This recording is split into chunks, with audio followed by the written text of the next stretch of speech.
தாவேக அரசு செயல்படவே இல்லை, முதல்வர் அவர்கள் அமைதியாவே இருக்கிறாருன்னு சொல்றதெல்லாம் 100% போய்ங்க. அவரோட செயல்பாடு மாதிரி எந்த முதலமைச்சரும் செயல்பாடு பண்ணவே இல்லைன்னு தான் நான் சொல்லுவேன். ஏன்னு கேக்குறீங்களா? பாருங்க, அவர் பரப்புரையின் போது பேசுனது.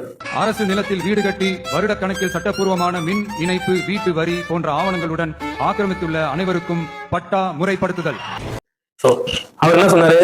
மின் இணைப்புக்கு பணம் கட்டிட்டு இருக்கிற அங்க குடியிருக்கிற மக்களுக்கு பட்டா வழங்கப்படும். வழங்கினாரு. எப்படி வாங்கினா தெரியுமா?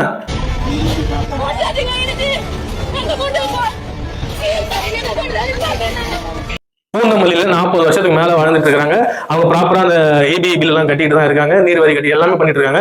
அவங்களோட வீடு இடிக்கப்பட்டது. அதை தொடர்ந்து கள்ளக்குறிச்சியிலையும் அதே விஷயங்கள். ரொம்ப நாளா இருந்துட்டு இருக்காங்க, குடியிருப்புல இருக்கிறவங்களுடைய வீடுகள் இடிக்கப்பட்டது. பண்ணாரு. ஆனா மாற்றத்தனமா பண்ணிட்டாரு, வேற ஒண்ணும் இல்ல. நெக்ஸ்ட் பாத்தீங்கன்னா, திமுக ஆட்சியில காவல் மரணம் ஏற்பட்டது.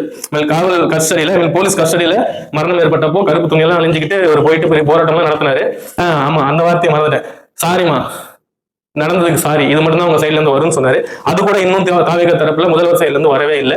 இப்போ ஒரு பையன் ரீசெண்டா ஒரு 2-3 நாளைக்கு முன்னாடி கூட காவல் மரணம் ஒன்று ஏற்பட்டது. முதலமைச்சர் சைட்ல இருந்து எந்த ஒரு ரெஸ்பான்ஸுமே இல்லை. அவர்கள் தான் போலீஸ் டிபார்ட்மெண்ட் இருக்கிறது, அவர் மறந்துட்டாரா என்னன்னு தெரியல. இதுக்கெல்லாம் என்ன ஆக்ஷன் எடுத்தாருங்கிறது, அட்லீஸ்ட் அவர் ஒரு வீடியோ, ஆன்லைன்ல அந்த ரீல்ஸ் மாதிரி வீடியோ போட்டு நியூஸ் சேனல்களுக்கு கொடுத்தா நல்லா இருக்கும். என்ன ஆக்ஷன் எடுத்திருக்காருன்னு சொல்லிட்டு. இந்த மாதிரி விஷயங்கள் இனிமேவும் நடக்கக்கூடாது. முதல்வர் அவர்கள் அவருடைய சிறப்பு ஆய்வின் பேர்ல, கண்காணிப்பின் பேர்ல இதை உடனடியாக தடுத்து நிறுத்தி இந்த மாதிரி விஷயங்கள் நடக்காம தடுக்கணுங்கிறத ஒரு வேண்டுகோளா வச்சுக்கிறேன். தாவேகா செயல்படுகிறது, மாற்றத்தின் பேரில் செயல்படுகிறது என்னுடைய கருத்து. இதை பத்தி உங்களோட கருத்து என்னங்கிறத கமெண்ட் செக்ஷன்ல சொல்லுங்க. இதை மாதிரி அப்டேட் நியூஸ் தெரிஞ்சுக்கிறதுக்கு சேனல் சப்ஸ்கிரைப் பண்ணிட்டு இந்த பேஜை ஃபாலோ பண்ணிக்கோங்க. அடுத்த பதிவில் சந்திப்போம். அது வரைக்கும் பாய்.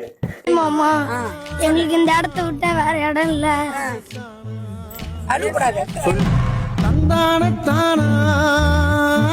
விஜய் மாமா, இந்த வீடு விட்டா எங்கேயுமே இல்ல, எங்களை காப்பாத்துங்க, எனக்கு பட்டாதான் வேணும்.